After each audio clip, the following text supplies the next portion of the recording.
Today, we're going to dive into two of the most fundamental drivers of human behavior.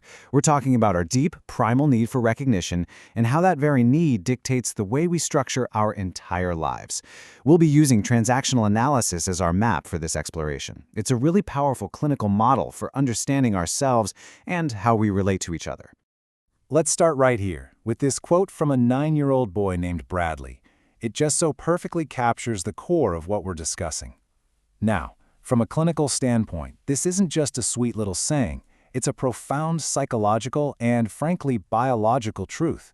Our growth, our very sense of being alive and real, is tied directly to how we are seen and acknowledged by others. All right, so here's our roadmap for today. We're going to start with this core idea of strokes. That's our hunger for recognition. Then we'll break down the difference between the positive strokes that help us grow and the really painful experience of discounting. From there, we'll see how this hunger for strokes is the engine behind the 6 ways we structure our time. And finally, we'll talk about how we can start making more conscious choices about all of this. Okay, so as clinicians, where do we always begin? With our most basic drives, right? Eric Berne, who founded transactional analysis, talked about these fundamental needs he called hungers. And 2 of the big ones are the hunger for physical touch and the hunger for recognition. So the basic unit for satisfying this hunger is what Berne called a stroke. A stroke is really just a unit of recognition. It's any signal, could be verbal, could be nonverbal, that basically says, I see you, I know you're there. And our need for these strokes is this incredibly powerful, lifelong motivator that ends up shaping pretty much everything we do. Now, infancy, this need is purely physical, and it's not just about comfort. The research has shown that there's something in the actual chemistry of being touched that is vital for a baby's development. There's a pretty stark saying among transactional analysts that goes, if the infant is not stroked, his spinal cord shrivels up. It's that serious. Let me walk you through a clinical case that just powerfully illustrates this point. Susan. She was almost 2 years old, but weighed what a 5-month-old should weigh. The diagnosis? Maternal deprivation syndrome. There was nothing physically wrong with her. She was literally starving for touch. So a volunteer started coming in, providing consistent, loving physical contact, and the results were just staggering. She started to grow, physically. Her motor skills developed. This wasn't just about feeling good, this was about survival. So what happens as we get older? Well, that primal need for physical touch, it evolves. It becomes more of a psychological hunger for recognition, for acknowledgement. And, just like food, these strokes can either be incredibly nourishing and life-giving, or they can be toxic. Let's start with the good stuff. Positive strokes are those authentic expressions that leave us feeling seen, valued, and just fundamentally okay. They can be simple compliments, direct expressions of thanks, or, and this is so important, feedback that acknowledges our skills, our competence. It's key to remember that vague praise like good job doesn't have nearly the same impact as a specific, targeted stroke. Now this is a really crucial insight. Listening is not a passive activity. To give someone your full, undivided attention, to truly hear them without jumping in to judge or fix, that is one of the most powerful forms of validation you can possibly offer. It's a profound stroke that says loud and clear, you matter. So we've talked about the nourishing stuff. But what happens when that recognition is missing? Or, even worse, when it's actively negative? This is a critical clinical concept that we call discounting. It's the experience of being treated like you're insignificant. So what exactly is a discount? Well, think of it as any interaction that carries a hidden message, you are not okay. This can be really obvious, like an insult, or it can be incredibly subtle, like just being ignored. Whether it's a parent ignoring a child's cries or a manager waving off an employee's idea, the underlying message is exactly the same. Your needs, your feelings, you don't matter. And here's where we can start to understand so much seemingly confusing behavior.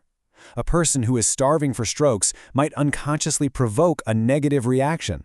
They might get someone to yell at them, criticize them, punish them, because the pain of that negative attention is actually less than the pain of being completely invisible. A negative stroke, at the very least, confirms that you exist. This just illustrates it perfectly, doesn't it?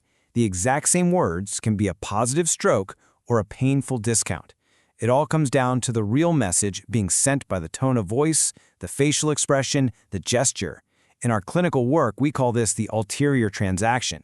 The words on the surface are one thing. The real communication is happening underneath. Okay, so let's tie this all together. This deep, driving hunger for strokes isn't just about our feelings. It literally dictates our behavior.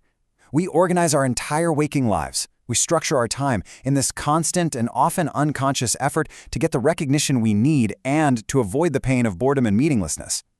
So, transactional analysis gives us 6 primary ways we structure our time. You can almost think of it like a spectrum. On one end, you have total isolation in withdrawal.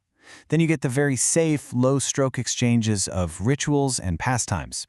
Then we start moving into the more complex and often negative strokes we get from psychological games, then the productive strokes from activities, and finally, way at the other end of the spectrum, you have the most rewarding strokes of all, which are found in intimacy. This table just lays out the central trade-off perfectly. Look at the relationship between the level of risk column and the stroke potential column. Withdrawal is the safest, right? Lowest risk, but zero reward from anybody else. Rituals and pastimes, low risk, but you only get these low-level maintenance strokes. Games are riskier, but wow, they offer a high potential for intense, even if they're often negative strokes. Activities are pretty safe and can be a great source of positive strokes. And then you have intimacy, highest risk, but also the highest possible reward. Now, this whole framework isn't just some academic exercise.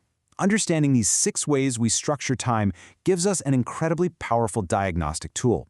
It's like a map that lets us become aware of our own patterns, and from there, we can start to make conscious, deliberate choices about how we want to live and how we want to relate to other people. Just take a second and think about your own week. Where does most of your time actually go? So many of us spend the vast majority of our lives in these safer zones: rituals, pastimes, work activities. And we often get caught up in psychological games because, even if they're painful, they feel more familiar and way less terrifying than the vulnerability of real, game-free contact. Because ultimately, it's these moments of real connection, isn't it? Whether they happen at work, with our family, or even with a stranger. These are the moments that truly satisfy our hunger for positive recognition. They're the moments that affirm our existence and our worth in the most profound way possible. And this gets right to the heart of what we mean by intimacy in a clinical sense. It's not necessarily about romance or sex. It's about any moment of authentic, game-free human connection. It's about really seeing another person clearly and allowing yourself to be seen in return. For so many of our clients, recovering the capacity for this kind of interaction is a major goal of their personal growth. So here is the vital point I want you to take away from our explainer today. This isn't just about diagnosing a problem. It's about seeing a possibility. By understanding your own stroke patterns and how you structure your time, you gain the power to change them. You can learn to ask for the strokes you need, to give the strokes that others need, and to build a life that feels more authentic and truly fulfilling. And that brings us to our final question, really, a thought I'd like to leave you with. We've seen that rituals and games can feel safe, but intimacy demands vulnerability. It involves the risk of being truly seen and maybe even rejected. So the question is, for the reward of genuine connection, is that a risk you're willing to take?